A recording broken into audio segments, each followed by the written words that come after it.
Assalamualaikum, what is up guys? Welcome back channel Ustaz Sembang Kari. Baru je aku rasa nak semangat. Nak cakap dah comeback. This is United under Amorim. Dah slowly building into the best maybe United yang kita akan nampak for the past couple of years kan. Tapi apa jadi Matt? Like literally aku tak faham. It's like orang akan cakap tak apa, lawan Forest je pun. Forest kan memang perform dalam Premier League. One of the teams yang kalau kau tanya aku, honestly memang akan qualify Champions League next season. And to be honest, kepada Forest, to be fair, shout out diorang lah. Sebab aku tak rasa siapa-siapa expect pun.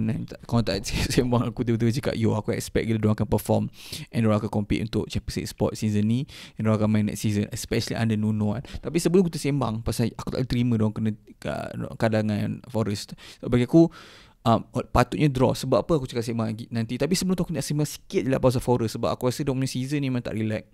The fact that Arsenal pun struggle untuk menang dengan diorang buatkan patutlah diorang kat mana diorang ada sekarang kan. Tapi point aku cuba adalah kalau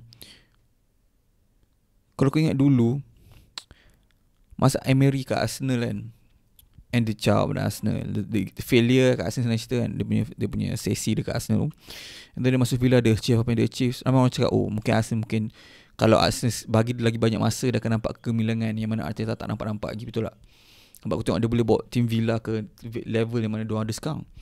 But yang pada aku jam sebab Nuno buat benda yang sama dekat Spurs, member jam. Tapi kat sini dia start tunjukkan siapa belang dia yang sebenar.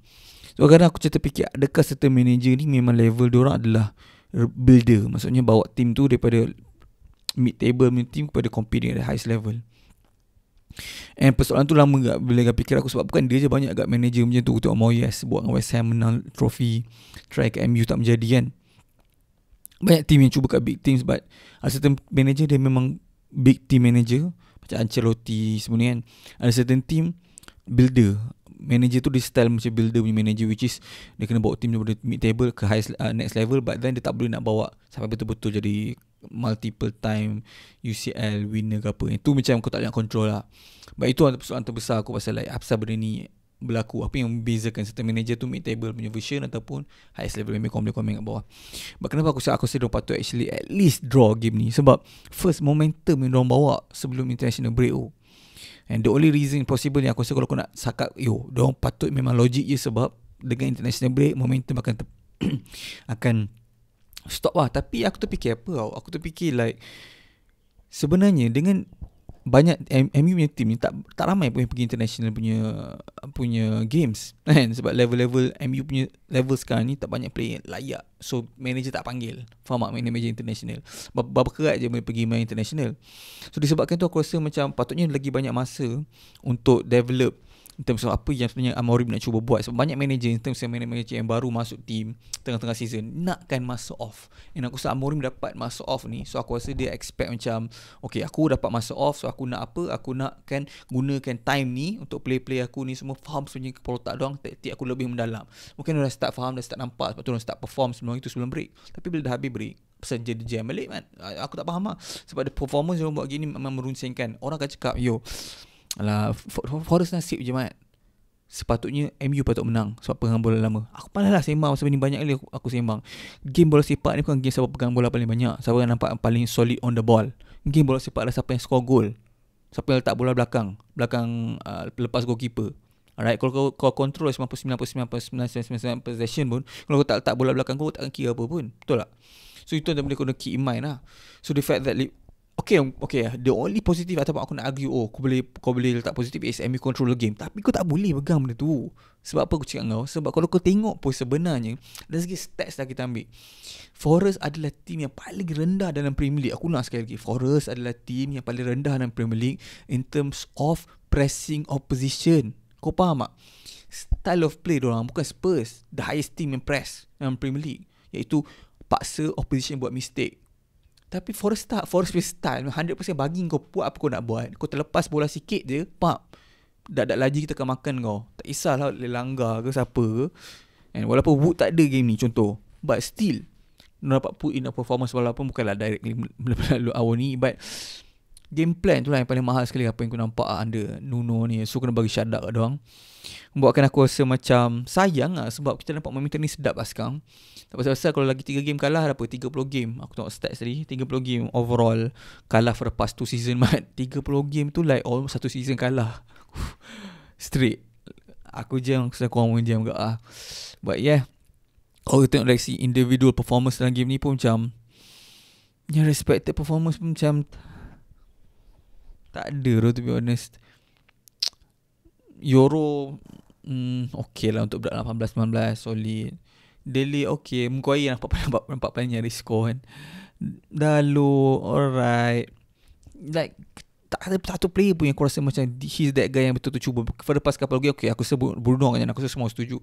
But contoh lah macam game ni kan, siapa yang aku rasa macam betul-betul memuliakan fans and dah spend duit untuk tengok performance macam ni, memang jam amat. Aku tahu ramai akan target Ugarte semua bagai, tapi aku untuk play first season kat MU, aku rasa kita tak boleh target lagi lah. Macam Hoylund okay dah boleh sebab member dah 2 season kan. Tapi kalau macam Zirkzee, bagi dia masa lagi. Ugarte, especially dengan manager baru kan, bagi dia masa lagi. Sebab aku rasa memang Amorim sebab dia memang betul-betul faham Ugarte kan. Dia pernah coach Ugarte. So aku rasa walaupun performance dalam game ni merunsing dengan minda aku, but aku rasa okay lah, bagi dia masa lagi. Sebab member first season lain lah macam Casemiro dah berapa season. Tapi okay lah, game ni dia solid lah sikit Casemiro lah, compared to awal season itu. But still tak cukup tak cukup. Bruno Fernandes, aku nak tengok Bruno Fernandes main lebih lead. Tapi aku faham lah sebab Amorim nakkan player yang boleh change the game. Takkan start kena rely on benda-benda yang tak expect goal jadi goal je. Memang tak sustainable macam tu. But overall, yang paling aku terkilan lah, to be honest lah, especially lepas Elanga punya performance dalam game ni, aku rasa memang dia literally tampar muka United as a whole. Lepaskan dia, aku cakap awal, aku antara, kalau kau tengok dulu 3-4 season lepas punya coverage pasal MU, kalau aku buat video dulu, aku selalu cakap, setiap kali aku tengok Elanga, aku cakap Mamat ni bagus, but dia bukan player yang akan main untuk team yang competing for UCL nombor 1 and team in possession on the ball. Faham tak? Dia adalah play untuk team Forest macam ni. Bukan nak kata dia tak bagus, tapi sistem tu sistem. Bukan nak cakap dia tak boleh main sistem yang aku cakap macam Pep ni sistem tu kan. Tapi point dia adalah kita nampak so far bila dia main sistem A dengan sistem B nampak paling function, itu sistem macam kat Forest and Nuno ni. Sistem yang rely on counter, guna speed, dribbling, run against player yang menghadap kau, bukan player yang lari sekali dengan kau. Faham tak? So buat kata kita nampak the best of Elanga. And aku rasa Elanga dah kalau tak ada fikir, aku nak hukum kau sebab kau lepaskan aku, tak tahu dia tunjuk lagi performance macam ni. The fact that diorang simpan Garnacho lepaskan Elanga lagi lah, dia sedap dia tunjuk, aku ni is that guy compared to Garnacho season ni contoh kan. But yeah, bagi aku yang aku kecewa tadi aku nak sembang is Garnacho lah, sebab aku tahu apa yang Elanga buat dekat Forest sekarang. And aku tak nafikan kalau Garnacho pergi Forest contoh, dia pun mungkin dia dapat jadi performance macam Elanga buat kan. But patutnya dia step up lah. Dia nampak fellow colleague dia dulu dekat akademi ada perform, dia patutnya dapat semangat untuk perform gak. Tapi the fact that decision making dia walaupun dah berapa tahun kat MU kan, decision making dia sentiasa off style, patut shoot pass patut shoot. Aku tak tahu nak cakap apa lagi. Ni back to individuality of decision making lah, in terms of berapa lama dah kau main the highest level untuk kau tahu bila right decision untuk kau buat. Macam aku cakap itu, dia perlu kat team ni sebab sentiasa perlukan player yang berani macam Garnacho. But certain times decision making cost the team. Contoh macam Elanga, aku rasa dia patut tackle Mamat ni sebab dia tak akan kena red paling kuning sebab dah ada lagi player belakang dia. So he's not the last man, betul tak? But aku faham dia bukan defender, dia bukan player yang focus on defensive capability. Sebab tu start decision making defense, kau tak boleh salahkan dia sebab kau tak boleh expect dia ada ability untuk create a good decision in terms of defending. But still sayang lah, sebab macam tu dah nampak macam mustahil sebab ada 2 orang depan dia lagi kan. So dia tak akan score sekali member bagi placement on keeper Onana pula, memang gol lah kan. But yeah, masa depan makin merudum untuk MU. Tahu lah tu, aku rasa diorang je sepatut fokus on Europa je lah. That's the only time Lyon yang diorang jumpa kan. Sebab Amorim punya performance dalam cup competition pun boleh tahan solid juga tengok Sporting itu.